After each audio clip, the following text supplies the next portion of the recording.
Rideau baissé, croix verte éteinte, les pharmacies sont en grève aujourd'hui et c'est une mobilisation historique. Entre 70 et 90% des officines resteront fermées. Les pharmaciens dénoncent la concurrence des ventes de médicaments en ligne, mais aussi les pénuries à répétition. L'an dernier, par exemple, plus de 4900 médicaments ont été touchés par des tensions d'approvisionnement, selon l'Agence nationale de sûreté du médicament.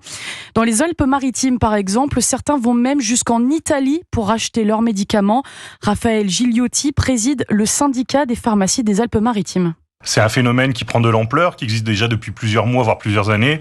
Et en fait, on voit désormais les patients qui sont à la recherche de leur traitement parce que leur santé, malheureusement, elle continue à se dégrader et ils prennent tous les moyens pour essayer de retrouver son traitement jusqu'à aller faire plusieurs kilomètres pour trouver leur traitement, soit en Italie, soit sur d'autres frontières. On vend nos médicaments pas assez cher en France. Certains pays comme l'Allemagne ont décidé, eux, de remonter le prix il y a déjà 2 ans pour éviter ces problèmes de pénurie. La France n'a pas pris en main cet enjeu. Ça fait plusieurs mois où on a des difficultés à s'approvisionner en amoxicilline, par exemple pédiatrique. Il y a des antidiabétiques qui sont difficiles à avoir. C'est très cyclique. On est aujourd'hui entre 4 et 5 000 molécules. Ça tombe comme un coup près. On n'a pas d'alerte sur un médicament qui va tomber en rupture.